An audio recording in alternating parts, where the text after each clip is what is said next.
그 선물의 축복이 되는 우리 가운데 늘 넘쳐날 줄 믿습니다. 에베소서 5장 18절 말씀, 한 문장 말씀 같이 한번 크게 읽겠습니다. 술 취하지 말라. 이는 방탕한 것이니 오직 성령의 충만을 받으라. 다시 한번 읽을까요? 같이 큰 목소리 읽습니다. 술 취하지 말라. 이는 방탕한 것이니 오직 성령의 충만을 받으라. 여러분들에게 한 가지 팁을 드리면요, 하나님께서 이 천지 만물을 뭘로 지으셨죠? 말씀으로 지으셨죠. 그래서 이 말씀에는 무엇이 있습니까? 능력이 있습니다. 그런데 이 말씀을 우리가 선포할 때, 그 말씀을 큰 소리로 내어 붙들 때에 그 말씀이 우리의 이 듣는 귀를 통해서 다시 한번 우리의 생각을 깨고 여러분의 심령이 깨어지고 그 말씀이 심겨진다는 것이죠. 그래서 때 말씀을 읽을 때 어떻게 읽어야 된다고요? 큰 목소리로, 큰 소리로. 여러분이 큐티하실 때도, 여러분 말씀 보실 때도, 여러분 홍독하실 때도 가능하시면 큰 소리로 읽으시면 좋겠습니다. 그랬을 때 그 말씀이 여러분 귀를 통해서, 여러분들이 내뱉은 말이지만 그 말씀이 여러분 귀를 통해서 여러분 심령에게 말하는 것이기 때문에, 다시 한번 본문 말씀 크게 읽어볼까요? 술 취하지 말라. 이는 방탕한 것이니 오직 성령의 충만을 받으라. 우리가 중요한 것은 어제 성령을 받아서, 성령 충만을 받아서 우리가 시작되었던 그 성령의 은혜는 계속해서 진행돼야 된다는 거예요. 늘 있어야 된다는 겁니다. 여러분 그러기 원하십니까? 그런 은혜가 있길 바랍니까?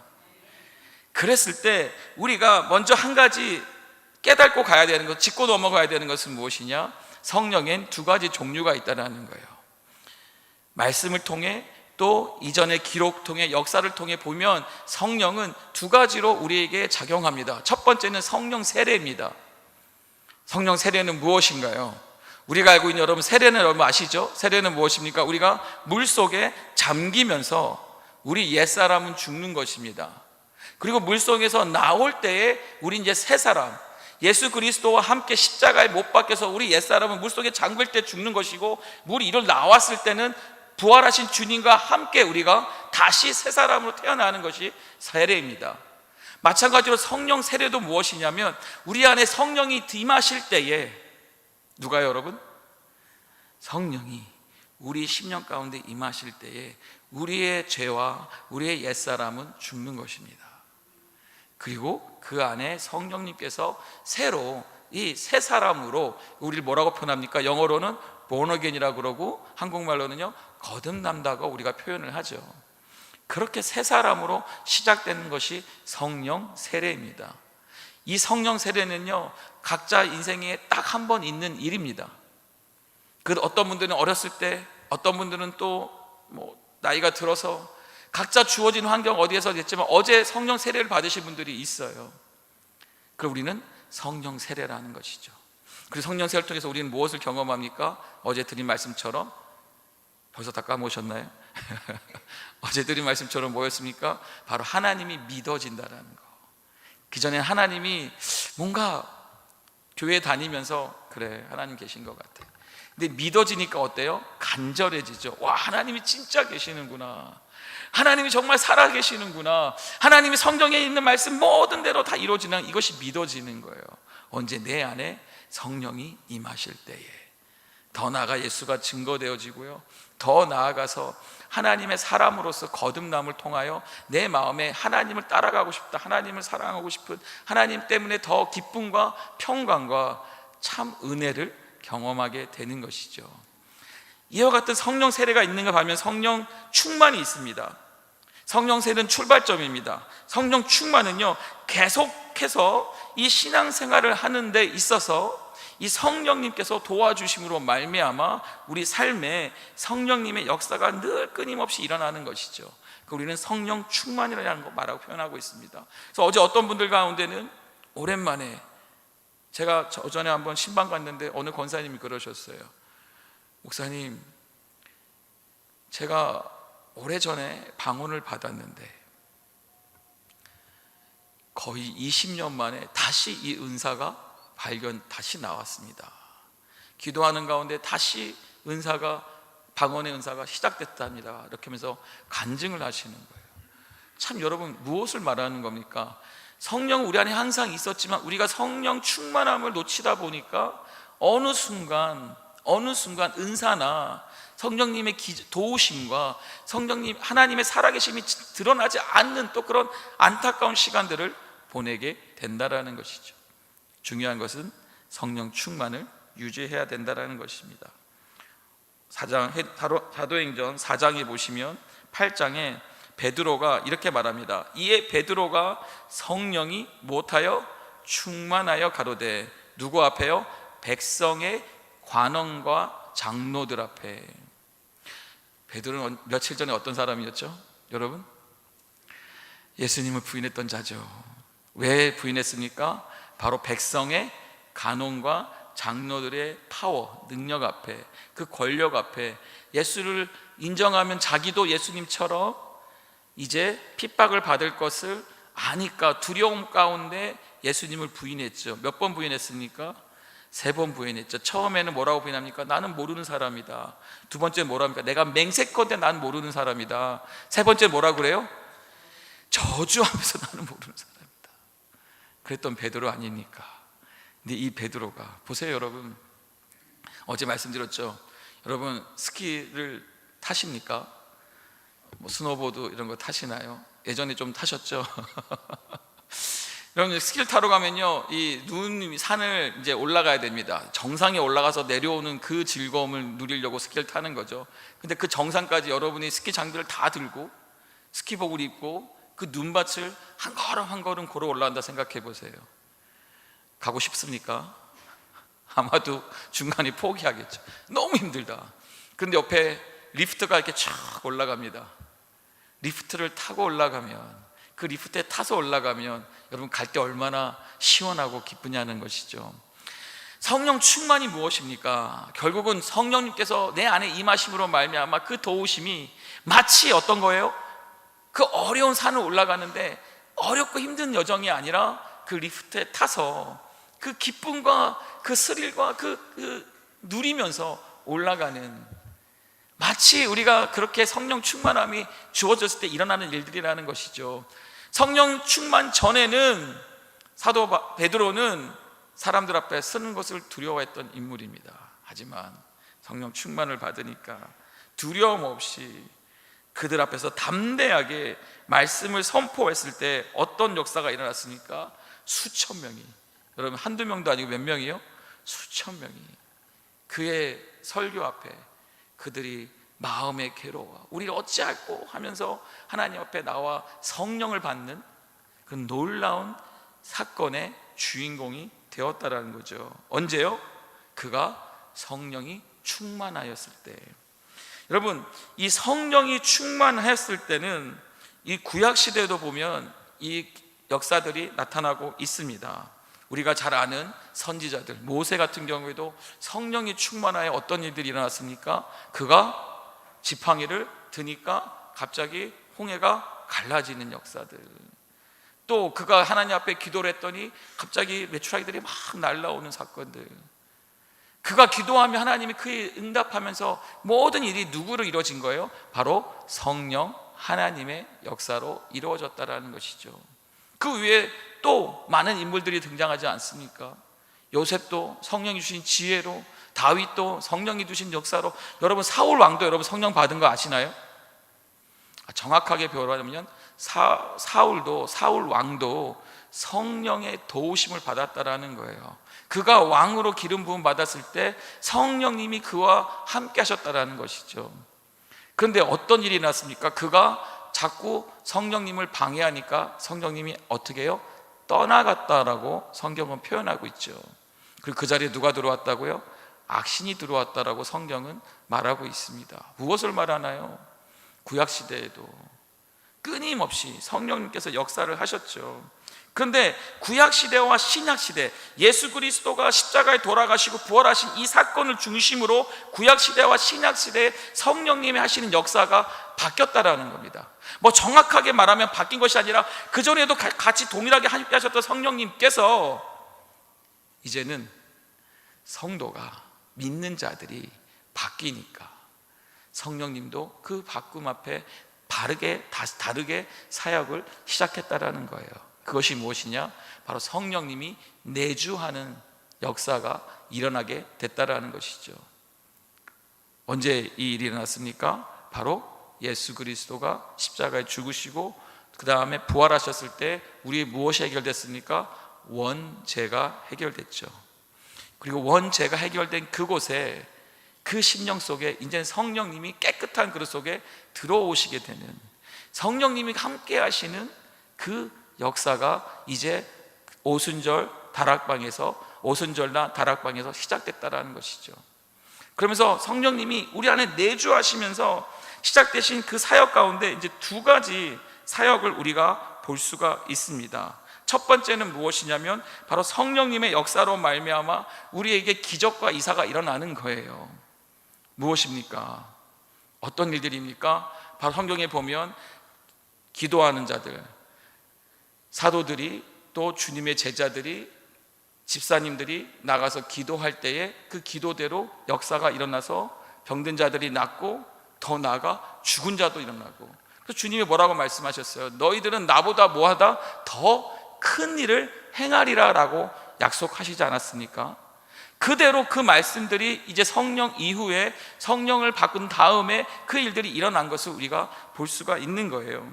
베드로와 요한이 기도 시간에 기도에 올라갔는데, 성전에 갔는데 성전 문 밖에 누가 있었습니까? 날 때부터 안진뱅이 됐던 사람이 구걸하고 있었지 않습니까? 근데 베드로가 담대하게 말하죠. 내가 너에게 줄 금은, 돈은 없지만 내가 예수의 이름으로 일어나라 했더니 그가 어떻게 합니까? 일어나게 되죠. 누가 하신 거예요? 성령님께서 하신 거죠. 그 베드로에게 함께 하시는 성령님께서 그 사역을 하시는데, 그것을 베드로를 통하여서, 베드로의 외침과 담대함과 그 믿음을 통해서 그 역사가 일어났다라는 것이죠. 그랬을 때 그 일어난 사람이 무엇을 합니까? 뛰어다니면서 증거하다라는 거죠. 성령님의 사역은 무엇이 다 연결됩니까? 바로 이 증거, 예수를 증거, 하나님을 증거, 성령님이 살아계심을 증거, 우리가 믿음의 사람인 것을 증거, 우리가 그냥 세상 사람들과 구별될 수 있는 그 유일한 키가 뭡니까? 성령 하나님. 우리가 공부를 잘해서, 우리가 똑똑해서, 우리가 도덕심이 많아서, 우리가 교육을 잘 받아서 뭔가 바르게 있어서 우리가 세상 사람들과 구별되는 것이 아니라, 우리 안에 성령님이 계시니까 성령님으로 말미암아 구별되어지고 계속해서 거룩함 속에서 증거되어지며 빛이 나며, 또한 이 세상에서 소금의 역할을 감당하게 하신다라는 것이죠. 이 모든 것이 성령 충만에서 나오는 하나님의 역사라는 것입니다. 그런데 이것뿐으로 끝나는 것이 아니라 더 특별한 일이 일어난 겁니다. 자, 구약 시대는요, 성령님이 오셔서 우리를 뭐라고 그러면 우리 위에서 아니면 우리 옆에서 성령님이 역사하신다고 말합니다. 왜? 아직 원죄가 해결되지 않았기 때문에. 그런데 신약이 들어와 예수님의 십자가 사건을 복음으로 말미암아 이젠 성령이 어디에요? 우리 안에 들어오셔서 역사하신다고 했죠. 그러면 성령님이 하신 역사는, 어떤 기적의 역사는, 하나님 하시는 놀라운 일들은 똑같이 그때나 신약에나 일어나고 있지만, 한 가지 더 특별한 게 무엇이냐면 성령님이 우리 안에 들어오시니까 어떤 일이 일어나요? 우리가 점점 더 예수 그리스도화 돼가는 거예요. 아멘. 우리가 점점 더 예수님처럼 생각하고, 예수님처럼 말하고, 예수님처럼 행동하게 되는 그 모든 그 안의 중심이 무엇이라고요? 우리 안에 계신 성령님이 그 일을 행하신다라는 거예요. 이것을 뭐라고 표현하냐면 인격적인 변화라는 겁니다. 여러분, 그런 분들 저도 많이 만나보고 저도 경험하지만, 옛사람이 죽고 새 사람이 살아나는 거죠. 어떤 새 사람이 살아나는 겁니까? 바로 성령의 사람으로 예수님의 인격을 닮아서 예수님처럼 살아가는 그런 하나님의 은혜를 입게 되는 것이죠. 인격적인 변화라는 것입니다. 그랬을 때 갈라디아서 5장 22절에 보면 이 성령의 열매를 말하는데, 성령의 열매가 마치 이 땅에서 기적을 행하고 성령님이 막 전도했을 때 막 수천 명이 돌아오고, 또 가서 나갔을 때 기도했을 때 막 죽었던 사람이 살아나고 병든 자가 일어나고, 이러한 성령의 열매를 말하지 않고요, 말씀을 자세히 보면 성령의 열매는 우리의 인격에 대한 변화를 말씀하고 계십니다. 갈라디아서 5장 22절입니다. 오직 성령의 열매는 사랑과 희락과 화평과 오래 참음과 자비와 양성과 충성과 온유와 절제니 하시는 말씀이 이 같은 것을 금지할 법이 없느니라. 무엇을 말하고 있죠? 성령님께서 우리 안에서 우리의 열매를 맺게 하시는데 무엇이 나온다고요? 사랑이 나오고 희락이 나오고 오래 참음이 나오고. 여러분, 그와 같은 열매가 여러분 가운데 계십니까? 근데 우리가 이것을 잘 해석을 해야 돼요. 무엇이냐면 성령을 딱 받았을 때 참 저는 이렇게 돌아보면 성도님들이 막 성령을 딱 세례를 받고 성령 충만함을 받고 딱 그렇게 하나님 은혜 시작했을 때 진짜 180도 바뀌는 사람들 봤어요. 완전 딴 사람이 되는 거죠. 저희 사모가 그랬어요. 저도 그랬고요. 또 많은 성도님들이 그렇게 되더라고요. 그런데 그랬던 분이 갑자기 다시 어디로 가요? 리셋돼서 옛사람으로 돌아가는 거예요. 다시 나도 모르게 불평불만하고 다시 옛사람 습성들이 막 나오고 불평 원망하고 또 막 인내하지 못하고. 그런데 과정입니다. 열매가 맺혀지려면 어떻게 돼야 돼요, 여러분? 열매가 갑자기 나무에서 뿅 하고 나오나요? 와, 저도 집에 뒷마당, 작은 뒷마당에 이제 나무를 한번 심어봤어요. 야, 이 열매 맺히는 게 왜 이렇게 오래 걸려요? 그리고 막 처음에는 기대가 했죠. 이제 나무가 커졌어. 나무가 이제 작은 나무, 묘목에서 큰 나무가 됐으니까 와, 이제 열매가 많이 맺히겠다라고 딱 봤는데 3개 열리더라고요. 그래서 야, 이 3개 뭐야? 그냥 제가 만약에 인내하지 않았으면 이거 잘라버리고 새로운 걸 심어야 되나? 이런 생각도 했어요. 1년이 지나고 2년이 지나고 관리를 하고 거름을 주고 그리고 이쁘다 이쁘다 하고 그랬더니 어느 순간 열매가 3개에서 5개, 10개, 30개. 여러분 나중에 성육을 원하신다면 저희 사모한테 연락하십시오. 처치 곤란입니다. 너무 많은 열매를 주렁주렁 매는 거예요. 근데 알았죠. 열매라는 것이 이런 거구나. 무엇입니까? 시작은 되게 작아 보여요. 적어 보여요. 하지만 시간이 지나고 그 관리와 그 사랑과 그 정성 속에서 나무가 잘 자라면 어떻게 됩니까? 많은 열매를 맺게 되는 것이죠. 무엇을 우리에게 말씀해 주고 있습니까? 우리 안에 성령이 임하시면서 성령이 하시는 역사 가운데 성령 충만히 하는 사람들 가운데 주시는 은혜가 무엇이냐? 바로 우리가 이렇게 성령의 열매를 맺기 시작한다는 것입니다. 오늘 본문으로 돌아갑니다. 성령의 충만을 받으라고 말합니다. 그 앞에 비교합니다. 뭐 하지 말라? 여러분 뭐 하지 말라? 근데 제가 요거 팁 하나 드릴게요. 어떤 분들이 꼭 이 말씀 가지고 저한테 이렇게 질문하세요.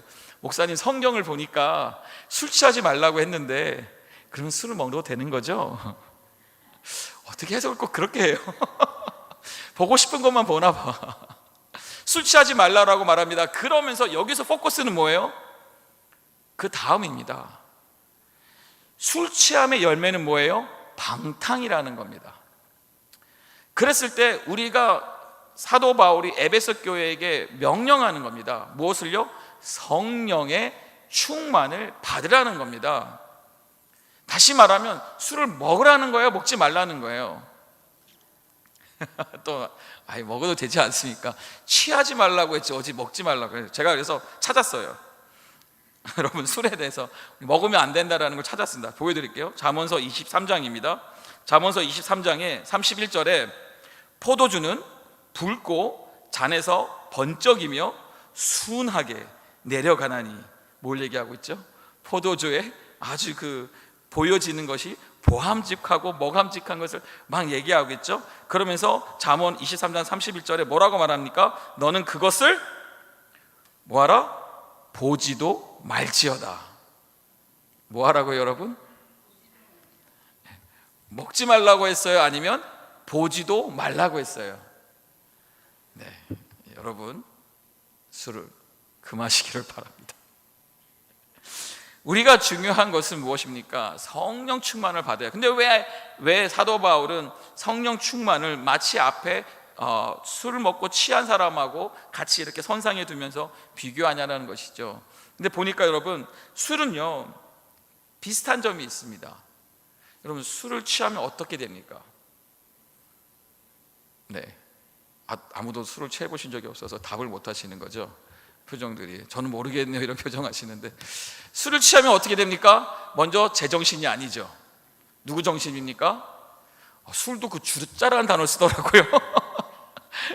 그래서 그 주님의 정신이다라고 그렇게 장난치시던데, 내 정신이 아니라 술에 취해 술의 영향을 받아서 술에게 나오는 그 영향 때문에 내가 헛소리를 하고 했던 말 또 하고 막 이러지 않습니까? 놀라운 게 여러분, 성령 취하면 어떻게 되는지 아세요? 제정신이 아니라 누구에 취합니까? 성령님이 취해. 성령님 하시는 말을 예언하기도 하고요, 또 방언을 하기도 하고요, 성령이 주신 대로 막 내 몸이요, 어떤 분들을 보면 이렇게 몸이 떨리기도 해요. 그게 뭐냐면 성령이 혼과 육까지 지배하니까 그런 현상들이 일어나는 거예요. 그러면서 어떤 분들은 그 떨림을 통해서 치료받는 것을 저 또한 보았습니다. 돌아가면 성령이 충만해지면 마치 이것이 술 취한 사람처럼 보이지만 결국 술 취하면 방탕하지만 성령이 충만하면 무엇입니까? 우리를 더욱더 이롭게 한다는 거죠. 거룩하게 한다는 것이죠. 그랬을 때에 우리가 깨달아야 되는 것은 무엇입니까? 술은 방탕으로 이끌지만 성령은 거룩함으로 인도한다는 것이고, 술은 현실을 마비시키지만 성령은 현실을 이기게 한다는 것이고, 술은 도피하게 만들지만 성령은 변화의 능력으로 일한다는 것입니다. 그래서 본문은 뭐라고 말하고 있습니까? 성령의 충만을 받으라는 겁니다. 성령 충만을 계속 유지하라는 것입니다. 그러면 이렇게 중요한 성령 충만을 유지하는 방법이 무엇이냐라는 것이죠. 첫째는요, 먼저 우리가 인정을 해야 되는데, 성령님은 인격체라는 사실입니다. 우리가 가끔 실수하는 게 뭐냐면, 성령님을 마치 무인격, 어떤 감화력, 어떤 그냥 파워, 이 정도로 우리가 잘못 오해하고 잘못 우리가 인지하다 보니까 우리가 실수를 하고, 또한 우리가 그것을 통해 어려움을 당한다는 것이죠. 성령님께서는요, 엄연히 인격체라는 것입니다. 인격체란 무엇입니까? 지식과 감정과 의지를 가지고 있다는 것이에요. 그래서 우리 성령님도 자신의 지식과 감정과 의지를 가지고 있는 인격체이기 때문에 우리가 인격체를 인격체로 인정을 해야 된다는 것이죠.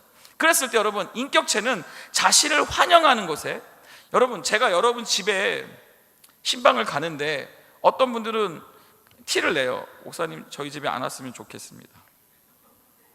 그럼 제가 어떻게 해요? 저도 인격체지 않습니까?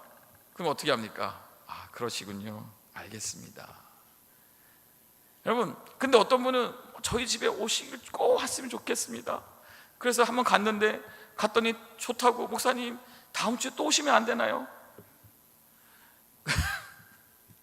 그럼 저는 어떤 기분이 들까요? 어려운 질문 했나요? 저는 너무 좋죠. 또요? 그럼 저도 가야죠. 여러분, 누구를 만나는데 어떤 사람은 여러분을 만나는 게 너무 좋아해. 너무 좋아서 다음 주에 또 만나자고 해. 그때 다음 주에 또 만났더니 한 번 만나는 것도 부족하대. 그래서 일주일에 2번 만나재. 그래도 2번 만나더니 그것도 부족하대. 그래서 뭐라 그래요? 매일 만나자. 그러면서 뭐가 생깁니까? 사랑이 싹트게 되죠. 인격체와 인격체가 만나서 대화하면서 만나서 즐거워 환영하는 것에는 계속 우리도 갖고 싶어 하는 거죠. 그런데 불편해해요, 싫어해요, 원치 않아 해요, 티를 내요. 그러면 인격체는 절대로 그곳에 가지 않습니다. 무엇을 말하는 겁니까? 성령님께서는 당신을 환영하는 사람 가운데, 심령 가운데 충만하게 거하신다라는 겁니다. 더욱더 충만해진다라는 겁니다. 요한복음 10장 10절입니다. 예수님께서 다음과 같이 말씀하고 계십니다. 도적이 오는 것은 도적질하고 죽이고 멸망시키려는 것뿐이요, 내가 온 것은, 예수님이 온 것은, 또 성령님께서 오신 것은 양으로 생명을 얻게 하고 더 풍성히 얻게 하려는 것이니라. 이 말씀은요, 사탄 마귀와 성령님의 이 성품, 그 인격의 차이점을 극명하게 드러내고 있는 겁니다. 사탄 마귀는 도적과 같다라는 겁니다. 그래서 반드시 자신을 환영하는 곳에만 가는 것이 아니라 반대로 오지 않기 원해서 담장을 높이 쌓고 가시 철조망을 치고 또 그것도 모자라서 유리병을 깨어가지고 막 유리쪽을 담장에 꽂아 놓아도 사람들을 세우고 칼을 들고 담을 뛰어 넘어오는 것이 누구죠? 도적이라는 것이죠. 그러게 사탄 마귀는 우리가 환영하든 환영하지 않든, 환영하면 절대 안 되겠죠. 우리가 환영하지 않든 우리가 철저히 막아도 들어오려고, 그 틈을 타고 들어오려는 것이 사탄이고 마귀라는 겁니다. 반대로요, 우리 하나님께서, 우리 예수님께서는 환영하는 곳에, 우리를 기뻐하는 곳에, 함께 하자는 곳에 오시는 분이 성령님이라는 것이죠. 그러면 비결은 뭡니까? 성령 충만한 비결은 성령님을 환영해야 된다는 거예요. 그러면 성령님을 환영한다는 것은 또 무엇일까요? 첫째로 성령님의 음성에 귀를 기울이셔야 하는 겁니다. 모든 인격체는요, 자기의 말에 귀를 기울여 줄 때에 환영받는다고 느끼는 것입니다. 제가 전에 한번 실수했던 게, 소그룹이 이렇게 모여 있었습니다. 그리고 소그룹에게 한 분 한 분 이제 교제를 하다가 제가 한 분에게 질문을 했죠. 그래서 좀 답변을 해주세요 했는데, 그분이 답변을 말하는데 저도 모르게 옆에 있는 사람 저 밀터를 툭 쳐서 제 시선이 이분에게 향했어요.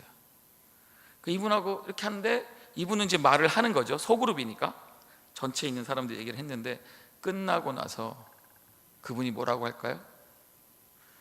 저 다시는 안 옵니다. 전 다시는 안 올 겁니다. 목사님 뭐 하시는 거예요? 그래서 제가 무슨 일이더니, 본인이 얘기를 하고 제가 질문을 하고 본인이 답을 하는데 제가 안 듣고 있어요. 그러니까 어떤 마음이 들어요? 불편하죠. 무시당한 기분이죠. 그러니까 우리가 집중해야 되는 것은 그 음성의 귀를 기울여. 저 어렸을 때요, 친구들이 있었는데 어떤 친구는요, 저한테 자꾸 뭘 사줘요. 과자도 사다 주고, 뭐 어렸을 때 어렸으니까 막 샤프 펜 이런 거 사다 주고. 그래서 얘가 나한테 자꾸 왜 이러나. 근데 좋잖아요. 뭐 식사 밥 먹을 때도 뭐 이렇게 반찬도 막 주고. 그래서 얘가 좋긴 좋은데 불편해요. 근데 왜 불편하냐면, 이 친구가 뭘 줄 때마다 뭐를 시켜. 안 시킬 때도 뭔가 시킬 게 있어. 속내가 아주 이야, 이게 사람이 참 신기하죠. 그래가지고 뭔가 받아 먹으니까 또 안 할 수도 없어. 그러니까 뭐 하는데 어느 순간 보니까 내가 걔 종이 된 것 같아. 와, 막 불편하더라고요. 그래서 그랬죠. 나 필요 없다. 그랬더니 뭐 화를 내고, 넌 친구도 아니라고 그러고 뭔가 이상했어요. 근데 여러분, 어떤 친구는요, 아무것도 안 줘. 진짜 뭔가 보면 쟤는 도대체 나랑 친구 맞아 할 정도로 아무것도 안 해줘. 근데 이 친구는 옆에서 있어주면서 제가 이렇고 저렇고 말하면 들어줘요. 그래? 네가 좀 하지. 맞아. 그랬구나. 그래, 같이 하자. 들어줘. 그런데 나중에 보니까 이 친구가 참 귀한 친구란 걸 알았어요. 우리는 들어주는 사람에게, 들어주는 자에게 내 마음을 쏟게 돼 있습니다. 내 마음을 더욱더 같이 하려고 합니다. 그것이 인격체와 인격체의 만남이라는 것이죠. 우리가 성령님의 환영하는 방법은 어려운 거 없습니다. 성령님께 내가 귀를 기울이는 겁니다. 여러분, 성령님께서 말씀하신다라는 것을 여러분 알고 계신가요? 다시 질문하겠습니다. 성령님이 여러분들에게 끊임없이 대화하기 원하시고 말씀하기를 원하시는 것을 여러분 꼭 아시기를 바랍니다. 그런데 그러려면 우리가 어떻게 해야 되냐면 집중을 해야 돼요. 마치 성령님 말씀하십시오 하고 나서 내가 딴색하고 내가 딴일하고 딴 행동하면 그것은 성령님을 무시하는 거라는 거죠. 환영하는 것을 주님 말씀해 주시옵소서, 듣겠습니다 라고 주님 앞에 내가 귀를 기울이면 주님이 정말 세밀한 음성으로 저에게 이것저것 얘기를 해주시는 겁니다. 어떤 분들 그래요. 목사님, 하나님은 왜 저에게 이런 제 기도에 왜 대답을 안 해주십니까? 라고 기도를 해요. 저한테 불평을 합니다. 이해가요. 저도 그 시절, 그 스테이지가 있었거든요. 근데 뭐냐면 보니까 내가 먼저 하나님께 들을 마음이 없어.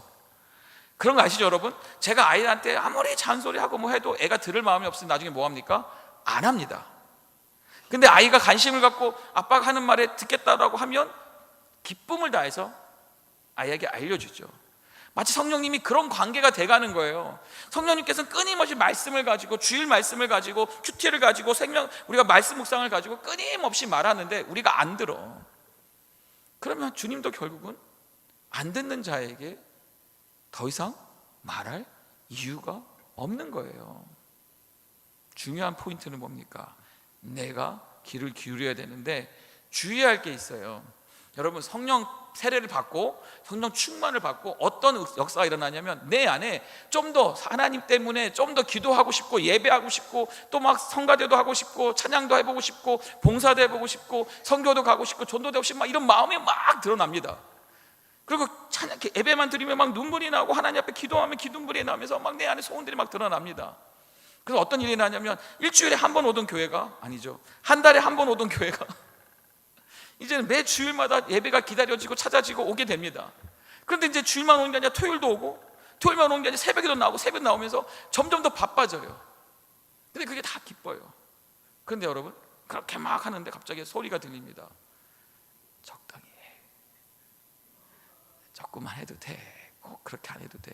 그러면서 꼭 하는 소리가 뭐냐면 나도 그렇게 해봤어. 저는 정말 그런 소리를 내시는 분을 들었다 그러면 사탄이여 물러가라, 마귀여 사라질지어다.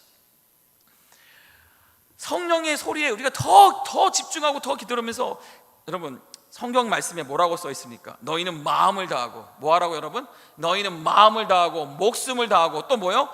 뜻을 다하여 어떻게 하라고요? 하나님을 사랑하라. 그것이 성령님의 음성이에요. 그런데 마귀의 소리는 뭡니까? 너 뭐 그렇게 열심히 교회 다니면 밥을 주냐? 돈을 주냐? 여러분, 밥과 돈을 주십니까? 안 주십니까? 뭐만 열심히 하면 그래도 안 된다. 이게 참 너무 안타까운 게 뭐냐면 이런 말을 누가 하냐? 죄송합니다, 부모들이 해요. 그래서 아이들의 신앙을 다 망쳐버려요. 아이들이 성령 받고 막 뜨겁게 하는데 부모들이 뭐라 하냐면 공부나 좀 더 해라. 안타까운 거죠. 또 신앙의 선배들이 그래요. 죄송하지만 교회 지도자들이 그래요. 이게 왜 그러나 저희도 봤더니 시기가 일어나는 거야. 참 안타까운 거예요. 여러분, 우린 절대 그래서는 안 됩니다. 잘하시는 분도 어떻게 해야 된다고요? 잘한다. 눈덩이를 굴러가면 눈이 더 커지면 와, 나보다 더 커지네, 더 잘하네, 나보다 더 믿음이 좋네, 막 인커리지 하는 거죠. 성령님 음성의 귀를 기울여야 되는데 우리가 상식이라는 단어를 씁니다. 그래서 상식이 마치 진리인 것처럼 말합니다. 아니라는 거죠. 세상의 철학입니다. 또 불신자들의 소리, 더 나아가서 성령 충만하지 않은 교인의 소리에 우리가 성령의 음성에 가로막게 되어진다라는 것이죠. 그럼 무엇을 해야 돼요? 성령의 음성에만 더 집중을 해야 돼요. 말씀을 통해 더 음성을 들어야 돼요. 기도를 통해 더 들어야 된다는 것이죠. 둘째는 어떻게 성령님을 환영합니까? 성령님의 사역에 동참하는 것입니다. 제가 이제 샌디에고에서 공부를 마치고 직장 생활을 하다가 이제 오렌지 카운티로 올라오게 되었습니다. 그랬더니 오랜만에 그 고등학교 때 친구들 있지 않습니까? 제가 이제 다시 오렌지 카운티로, 저 원래는 플로튼에 살았었거든요. 올라오니까 친구들을 만나게 됐어요. 그리고 저 때문에 저 왔다고 친구들이 이제 한 6, 7명이 모였어요. 그런데 너무 반가웠는데, 이게 참 신기해요. 같이 고등학교 때는 그렇게 같이 신앙생활 잘했던 친구들입니다. 그런데 이 친구들이 만났는데 갑자기 그 식당에서 한 명이 술을 이렇게 시켜요. 저는 술을 시키네? 또 봤어요. 그랬더니 그 술잔이 이렇게 나눠져요. 그래서 저한테 술잔이 딱 오는 거예요. 그래서 이게 뭐지? 그래서 나는 안 먹겠다, 나는 콜라 마시겠다. 그래서 콜라를 먹고 이렇게 막 하는데, 식사하는데 막 이런 자리 옛날 얘기 하잖아요. 고등학교 때 기억나, 네가 막 그랬고 뭐 어쩌고 하면서 막 좋은 얘기들이 나오는데, 갑자기 한 친구가 우리 재밌는데 또 가자, 2차로 어디 가자 그러더니 약간 좀 이렇게 더 술집 같은 술집으로 가는 거예요. 따라가야 되나 말아야 되나. 근데 이 친구들 왜 모였다고요? 저 때문에 모인 거예요. 와, 불편해가지고 안 가려고 하는데 갑자기 한 친구가 막 의리 없다 그랬잖아. 오랜만에 너 때문에 다 모였는데, 와, 그 참, 의리 있으면 그렇게 하면 안 되죠. 저를 또 끌고 갑니다. 그랬더니 뭐 노래를 하고 막 너무 불편해가지고 미안하다, 나는 여기까지만 하면 좋겠다 하고 저는 나왔어요. 이 이후에도 친구들이 부르는데 저는 갈 수가 없습니다. 만약에 그들 친구 중에 한 명이라도, 그 중에 한 사람이라도 저에게 야, 교회는 어떠냐, 신앙생활은 어떠냐, 나는 요즘 어떤데 막 이러면서 저에게 그러한 대화를 시작을 했다면 저는 아마 그 친구가 밤새서더라도 아마 얘기했었을 겁니다. 무엇입니까? 우리는 동참을 해야 되는데 어떠한 자리에 동참해야 된다는 것이죠. 우리가 성령님의 사역은요, 성령님의 사역에 동참해야 되는데 성령님의 사역은 무엇입니까? 바로 그 모든 사역이, 그 월기 예수님을 증거하는 것입니다. 성령님의 사역은 다른 게 아니에요. 그것을 통해서, 그 수고를 통해서, 그 일을 통해서 예수를 증거하는 것입니다. 요한복음 15장 26절에 이렇게 말하고 있습니다. 내가 아버지께로서 너희에게 보낼 보혜사, 성령님이시죠. 곧 아버지께로서 나오시는 진리의 성령이 오실 때에 그가 나를 무엇한다고요? 그가 무엇한다고요? 성령님의 사역은요, 어떤 모양이든 어떠한 모습이든 어떠한 일이든지 다 예수 그리스도를 증거하게 되는 거예요. 여러분들이 식당에서 봉사합니다, 섬깁니다, 수고합니다. 근데 그것이 예수가 증거되어지지 않으면 그건 여러분들이 성령님 사역하는 게 아니라 내 일을 하는 거예요. 우리가 전도합니다, 선교합니다, 우리가 바자회를 합니다, 우리가 뭐 이 모양 저 모양으로 콘서트도 하고 막 찬양 예배도 하고 막 모든 걸 합니다. 그렇지만 이것이 다 무엇에 포커스 돼요? 예수 그리스도를 증거하는 것에 포커스 돼야 되는 거죠. 그것이 무엇이라고요? 성령님의 사역이라는 겁니다. 그리고 우리가 그거에 동참할 때에 어떤 일이 일어납니까? 내 안에 뭐가 일어나요? 성령 충만이 일어나는 거예요.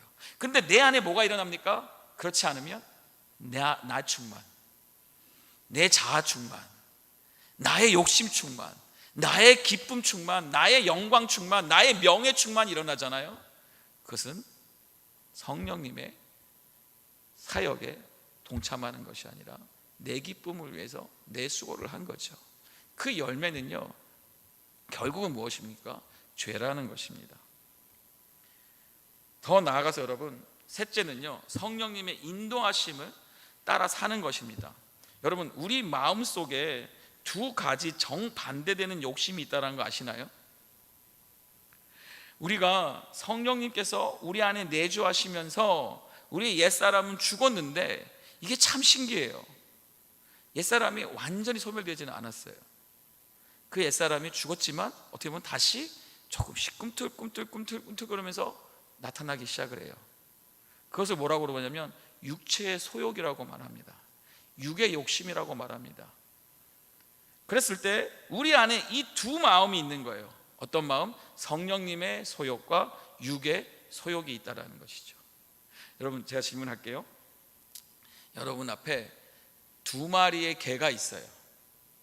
하나는 검은색, 하나는 흰색입니다. 근데 이 두 개가 싸워요. 누가 이길까요?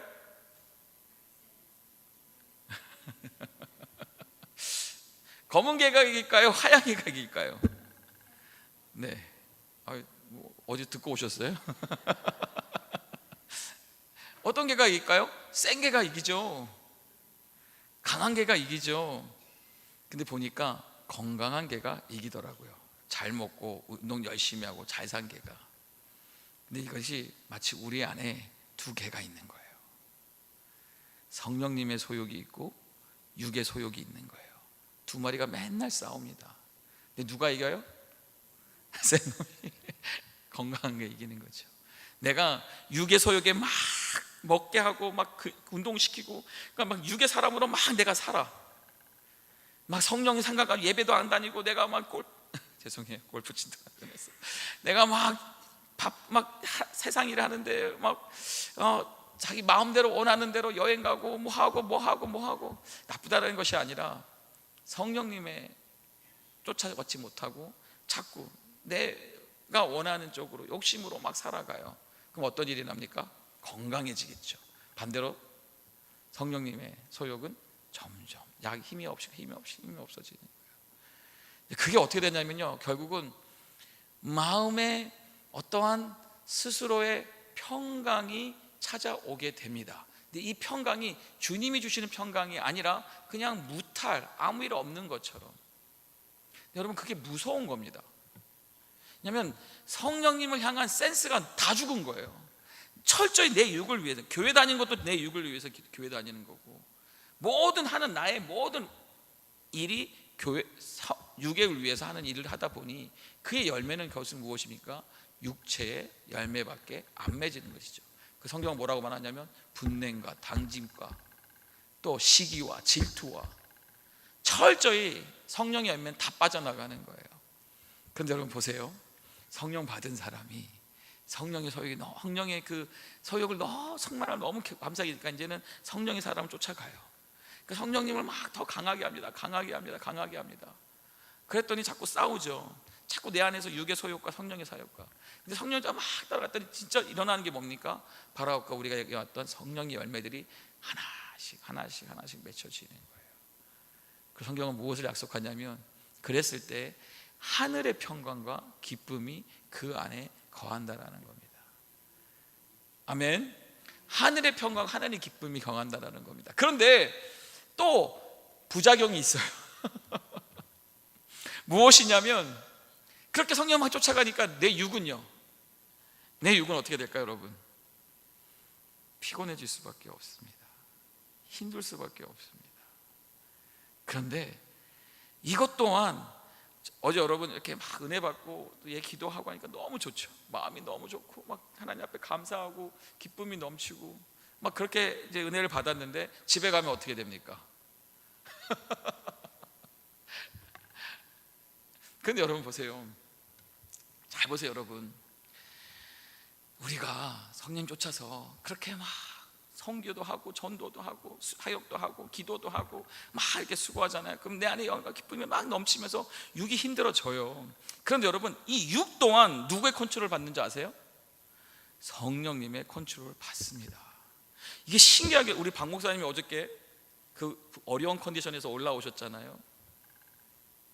누가 힘을 주신 걸까요? 참 이게 신기해요. 아픈 사람도 하나님 성령이 동참하면 그 힘을 주세요. 그리고 박 목사님 다 끝나고 나서 사라지셨죠. 힘드시니까, 육은 힘드시니까. 그렇지만 저는 기도하는데 너무 감사한 거예요. 왜? 안 해도 되잖아요.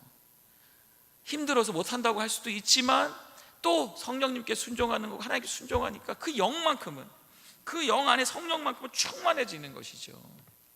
무엇을 말합니까? 우리가 성령님의 인도하심을 따라 살다 보면 살수록 내가 성령 안에 더 충만함을 얻고 내 안에 더욱더 성령이 주시는 화평과 기쁨과 더 나아가서 걱정, 근심, 불안, 이 모든 것들이 사라지게 되는 거예요.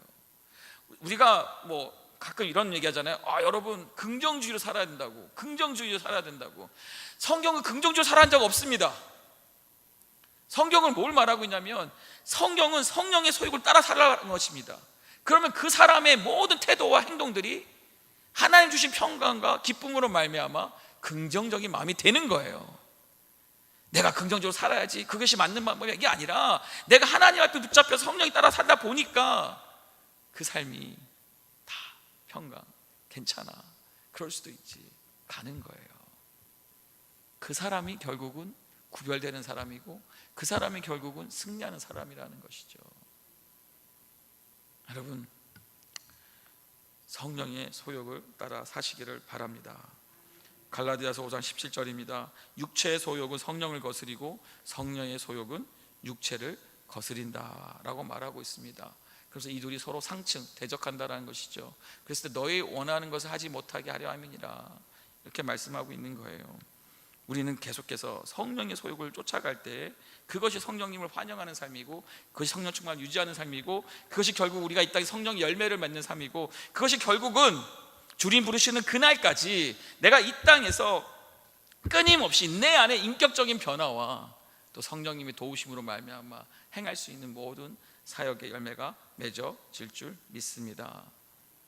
여러분, 어제 제가 참 말씀 준비하면서 굉장히 익사이딩 했는데요, 오늘 다시 주일날 성령 충만 유지하는 말씀을 가지고 나눌 때 다시 한번 깨달은 것은 무엇이냐면요, 내가 이 안에, 심령 안에 기름을 준비해야 된다는 거예요. 우리가 잘 아는 열처녀의 비유를 여러분 잘 알고 계시죠? 신랑이 이제 옵니다. 그때 열처녀가 신부의 들러리로 준비하고 있습니다. 기름을 준비하고 있습니다. 그런데 5처녀는, 슬기로운 처녀들은 뭐랍니까? 기름을 엑스트라로 더 준비한 거예요. 그래서 다른 5명이 미련한 처녀들은 뭐습니까? 딱 그만큼만 준비를 한 거예요. 그래서 신랑이 왔을 때 정작 등불을 켜야 되는데 이 미련한 5처녀들은 결국 그 기름이 없어서 시장에 다시 갑니다. 그래서 신랑이 다른 5명 준비한 자, 준비되어 있는 자를 데리고 혼인장치에 들어가고 그 문은 닫힙니다. 우리 성도님들에게 꼭 말씀드리고 싶습니다. 여러분, 늘 성령 충만하시기를 기도드립니다. 늘 성령을 충만을 유지하시기를, 준비되어지기를, 늘 채우기를 주님의 이름으로 축복합니다. 결국 그 복된 인생이 예수님의 인도하심에 따라, 성령의 인도하심에 따라 그 열매가 맺어지는 것이고, 여러분 주변이 바뀌는 겁니다. 우리 주변이 바뀌는 겁니다. 우리 교회가 바뀌는 겁니다. 하나님 쓰시는 방향이 바뀌는 겁니다. 하나님께서는 성령의 사람으로, 성령으로 우리를 일하신다는 겁니다. 그랬을 때 저와 여러분, 성령 안에서, 성령이 주시는 충만 속에서 성령님을 환영하고 그 음성에 귀를 기울이고 그 사역에 동참하고 성령의 소욕을 따라서, 인도하심에 따라서 순종한 삶을 통하여 우리 삶에, 저 여러분 삶에 성령님의 크신 역사가 늘 있기를 주님의 이름으로 축복합니다. 우리 한 분 한 분이 주님께 쓰시는 위대한 간증자가 될 수 있기를 주님의 이름으로 축복합니다.